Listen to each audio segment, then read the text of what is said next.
우리가 오늘 알고 있는 독일은 유럽에서 가장 강한 경제력과 안정된 국가 시스템을 갖춘 나라입니다. 하지만 이 땅의 시작은 지금과 정반대였습니다. 힘이 셌던 것도 조직이 단단했던 것도 아니었죠. 무엇보다 독일이라는 나라 자체가 없었습니다. 그 시절 사람들에게 너는 어느 나라 사람이냐고 물어보면 저는 그냥 저 숲 근처 마을 사람인데요 와 같은 대답이죠. 독일의 역사는 바로 이 국가 부재에서 출발합니다. 기원 후 1세기 로마 제국은 라인강 너머 존재하는 수많은 부족들을 하나로 묶어 부르기 위해 게르마니아라는 이름을 붙였습니다. 그들은 혈연으로 묶인 소규모 부족 공동체였고 지도자는 왕이 아니라 전쟁에서 앞장서는 전사 정도였습니다. 법도 지역마다 달랐고 언어도 부족마다 조금씩 달랐습니다. 로마 기록에는 게르만 부족을 두고 이렇게 적혀 있습니다. 용감하되 결코 하나가 되지 못하는 사람들. 이 말은 훗날 독일 역사 전체를 비유하는 말이 되는데 지혜롭고 강인하지만 하나의 국가가 되기까지 무려 1000년이 걸린 민족. 바로 여기서 독일의 끈질긴 분열 DNA가 시작됐습니다. 그로부터 약 900년 뒤인 962년 드디어 이들을 하나로 묶는 신성 로마 제국이 탄생하긴 합니다.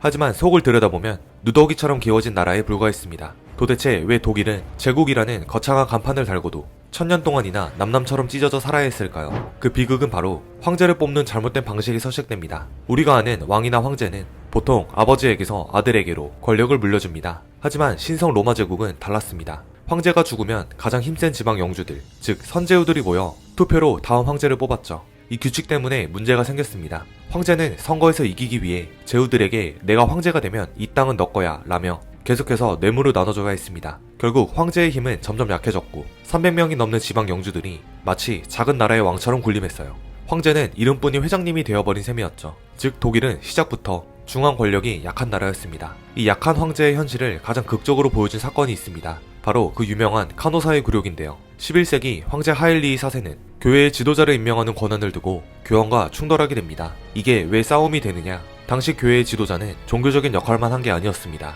막대한 땅과 재산을 가진 지방의 실세, 즉 종교계의 군벌이었죠. 황제는 이 주교들을 자기 마음대로 임명해서 돈과 충성심을 확보하려 했고 교황은 내 종교 지도자를 왜 내가 임명하냐며 분노한 겁니다. 싸움의 결과는 충격적이었습니다. 교황은 최후의 수단 파문을 선언해버립니다. 당시 유럽인들에게 파문당한 황제는 하늘로부터 버림받은 왕이 됩니다. 황제의 말에 복종할 의무가 사라지는 거죠.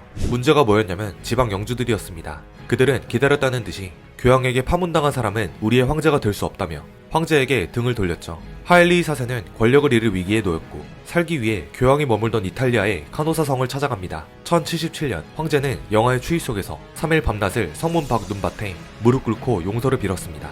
이것이 카노사의 굴욕입니다. 이 사건 이후 독일의 황제는 교황과 지방 영주들 없이는 아무것도 할 수 없는 종이 호랑이로 전락했죠.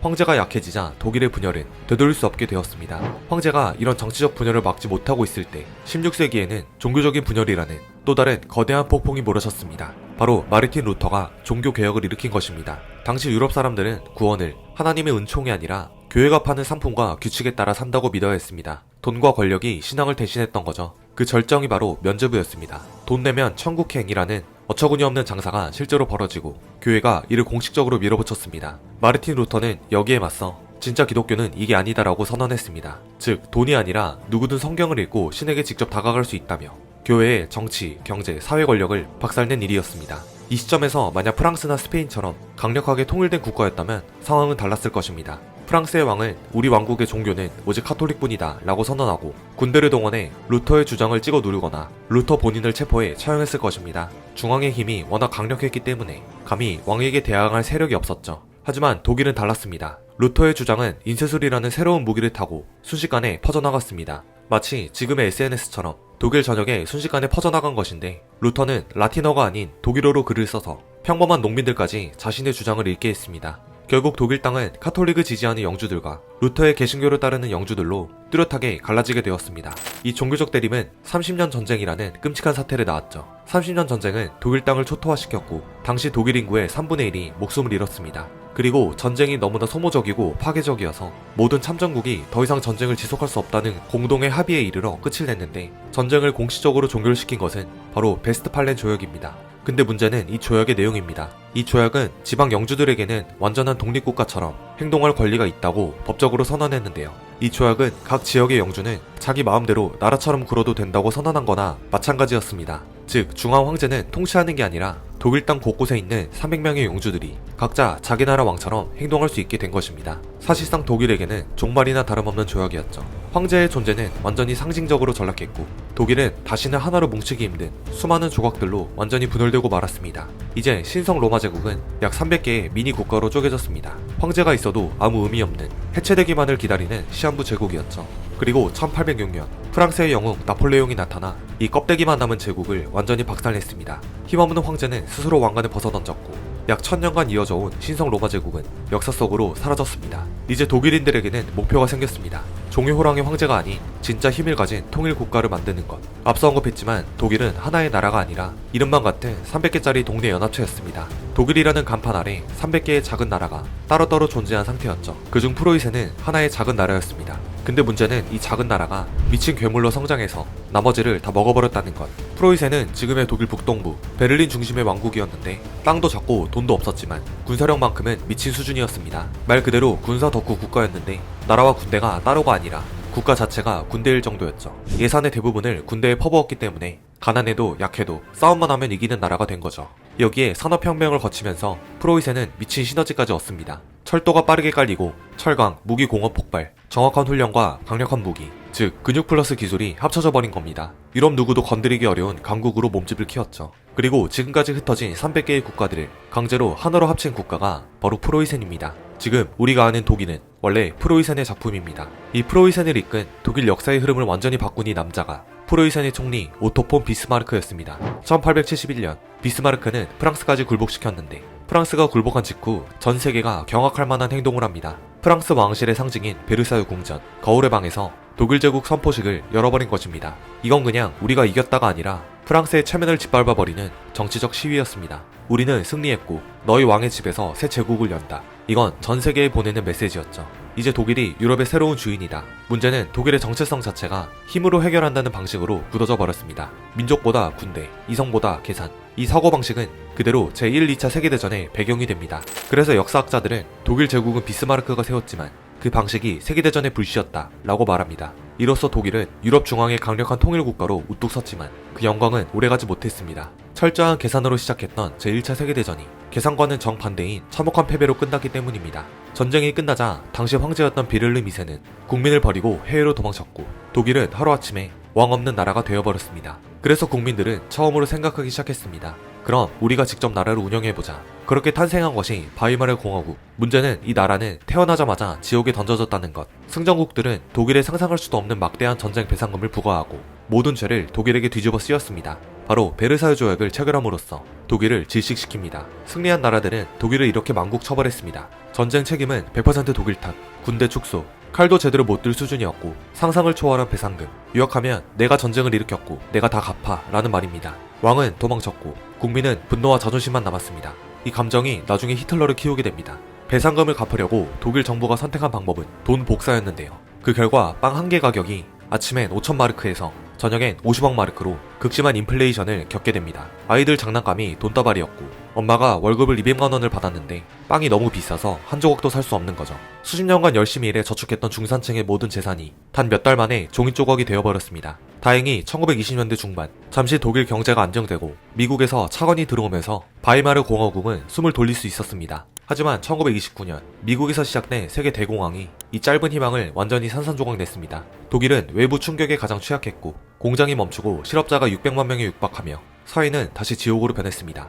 바로 이 극한의 절망 속에서 아돌프 히틀러가 구원자처럼 등장합니다. 그는 복잡한 경제 문제나 정치 구조를 설명하지 않았습니다. 대신 모든 문제의 원인을 단순하고 명확한 적, 즉 유대인과 공산주의자, 그리고 무능한 정치인들에게 돌렸습니다. 히틀러의 연설은 분노와 증오의 감정을 폭발시켰고 위대한 독일의 부활이라는 꿈을 제시했습니다. 민주주의는 혼란만 가져온다. 나에게 힘을 달라. 내가 모든 것을 해결하겠다는 그의 단순하지만 강력한 메시지에 희망을 잃은 대중들은 열광적으로 반응했습니다. 나치당은 선동과 폭력을 동원해 빠르게 영향력을 불렸고 결국 의회 내에서 가장 큰 세력이 되었습니다. 하지만 히틀러는 총리직에 오르자마자 곧바로 의회의 수권법이라는 법안을 통과시켰습니다. 이 법이 통과되자 정부는 의회의 동의 없이도 마음대로 법을 만들고 집행할 수 있는 절대적인 권한을 갖게 되었습니다. 민주주의 의회 스스로가 자신의 존재 이유이자 권한을 독재자에게 넘겨주는 민주주의의 자기 파괴가 완성된 순간이었습니다. 이후 히틀러는 모든 정당, 언론, 노동조합을 해산하고 모든 반대 세력을 탄압하며 제3제국의 광적인 독재 체제를 완성했습니다.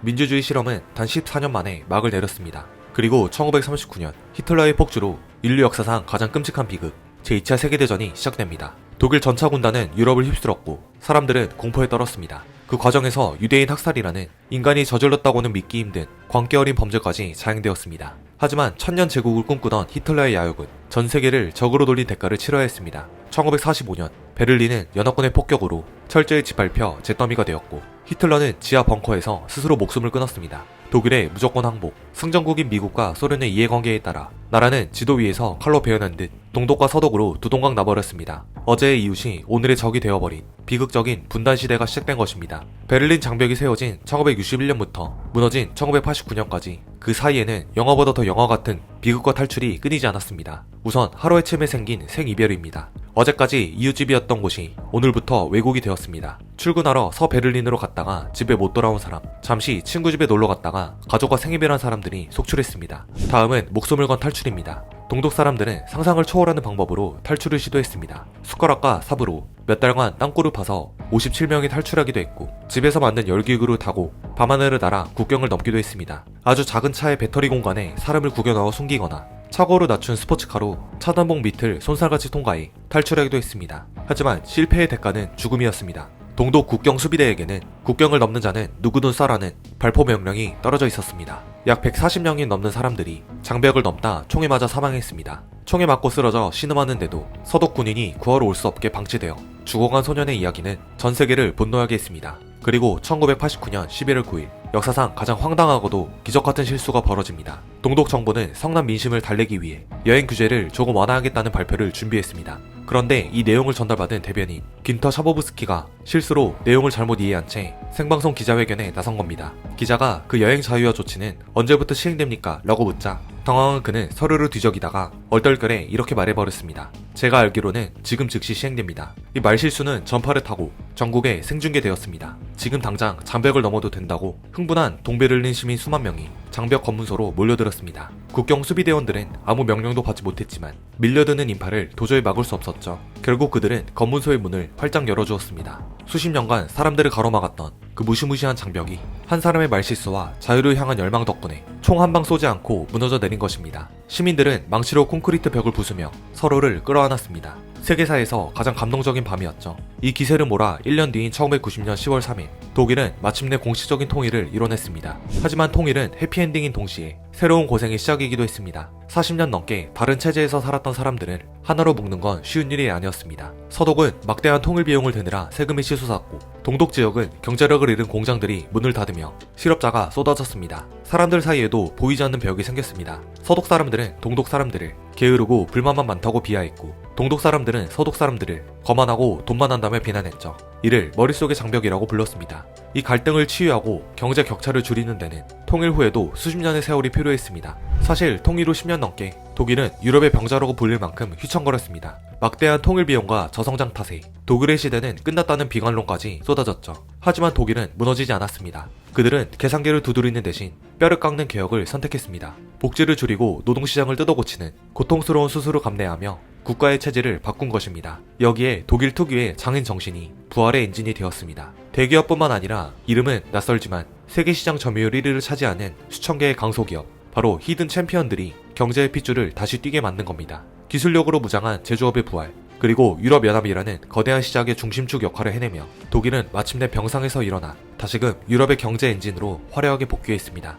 수백 개의 조각으로 흩어졌던 신성 로마 제국, 비스마르크의 철혈 제국, 히틀러의 광기 어린 제3제국, 그리고 분단의 아픔까지 독일의 역사는 끊임없이 우리는 누구인가를 묻고 무너지고 다시 세우는 과정이었습니다. 오늘날의 독일은 유럽의 리더가 되었지만 과거처럼 힘을 과시하지 않습니다. 대신 끊임없이 과거를 반성하고 신중하게 행동하려 노력합니다. 그들은 강한 리더 한 명이 이끄는 나라가 얼마나 위험한지, 그리고 평화롭게 하나된 힘이 얼마나 위대한지 뼈저리게 배웠기 때문이죠. 파편과 재건의 역사 독일, 그들의 이야기는 통일을 꿈꾸는 우리에게도 여전히 묵직한 질문을 던지고 있습니다.